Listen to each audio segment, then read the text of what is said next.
రాజకీయాలలో మగసాని ఈ పోసాని వీడు ఎంత నీచంగా మాట్లాడాడండి అప్పుడులో.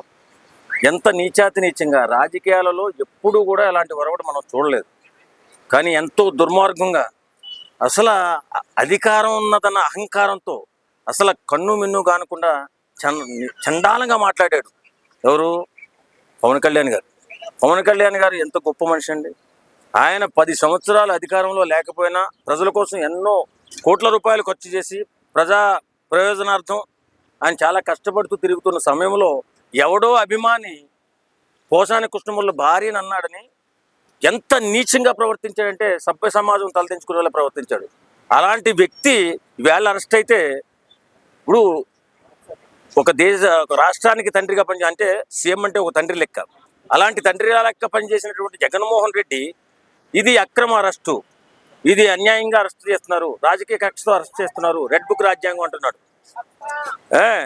ఈ రెడ్ బుక్ రాజ్యాంగం అంటే అప్పుడంటే పూర్వం మన తాతల కాలం తండ్రి నాటి కాలం ఉన్నాడు ఉండేది కాదు. ఇప్పుడు నువ్వు మర్చిపోవచ్చు, నేను మర్చిపోవచ్చు, గూగుల్ మర్చిపోదుగా. అందులో ఉంటాయి నిక్షిప్తంగా మనం ఏం తప్పులు చేసినా ఏం తప్పు మాట్లాడినా అసలు ఎటువంటి చేసినా గూగుల్లో ఉంటాయి. కాబట్టి ఆ పవన్ కళ్యాణ్ గారి అభిమాని కేసు పెట్టాడు. మా మనోభావాలు దెబ్బతిన్నాయి, మా నాయకుడిని ఈ మాట తీసుకెళ్ళడంలో తప్పేం లేదే. ఆయన తప్పు చేయలేదని ఎవడన్నా అనగలుగుతాడా? అనలేడు కదా. అలాంటప్పుడు అరెస్ట్పై ఈ వైసీపీ నాయకులు మాట్లాడడం చాలా చండాలంగా ఉంది. ఎందుకంటే రాజకీయం చేసుకోండి తప్పులేదు, కానీ దుర్మార్గుని అరెస్ట్ చేస్తే మీకేముందో. ఇప్పుడు 30 సంవత్సరాల క్రితం మర్డర్ చేసి మొన్న దొరికిపోయాడు ఒకడు. 30 సంవత్సరాలు దొరకలేదు అంటే వాళ్ళు అధికారంలో ఉన్నారని ఏది చేసినా చెల్లుతుంది అనే ఉద్దేశంతో చేశారంటారా? మరి అప్పట్లో మీరు అధికారంలో ఉండే చేశారా? మీరు అధికారం మతంతో మాట్లాడారా? మీరు అదే అధికార మతంతో మాట్లాడినప్పుడు అయితే ఇప్పుడు వీళ్ళ అధికారంతో మిమ్మల్ని చేస్తున్నట్టు లెక్కే కదా.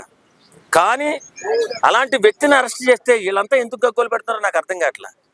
చాలా నీచంగా మరి కులాల మధ్య చిచ్చు పెట్టాలని కూడా చూశాడు. కమ్మ కులం గురించి మాట్లాడాడు, కాపు కులం గురించి కూడా మాట్లాడాడు. మరి అలాంటి వ్యక్తిని అరెస్ట్ చేయడంలో తప్పే ఉంది? తప్పు లేదు కదా. ఈ ఒక్క ఫోకస్ అంత పబ్లిసిటీ మీరు వైసీపీ నాయకులు ఎందుకు చేసుకుంటున్నారు? పాలన గురించి మాట్లాడండి. ఎవడో దారిని పోయే దానిగాడు వాడు అధికార మతంతో మాట్లాడినప్పుడు వాడికి పోలీసులు తీసుకెళ్ళినప్పుడు దాని గురించి పట్టించుకోకండి. మీరు ఇచ్చిన హామీలు ఉన్నాయి కదా, ఆ హామీల గురించి మాట్లాడండి. చిన్నదాన్ని పెద్ద చేసి మీడియాలో గట్టిగా చూపిస్తున్నారు. వాళ్ళ మీడియాలో 24 hours అదే వస్తుంది. వాళ్ళు చూడడానికి కావాలంటే మరి ఎందుకు చూపిస్తున్నావు? ఇప్పుడు వాళ్ళు 6 ఇచ్చారు కదా, 6 పథకాలు ఇచ్చారు. ఆ సూపర్ 6 అని చెప్పి పేరు పెట్టి పేరు పెట్టిన సూపర్ 6 పథకాల్లో 2 అమలు అవుతున్నాయి, ఇంకా 4 ఉన్నాయి. మాట్లాడండి దాని గురించి.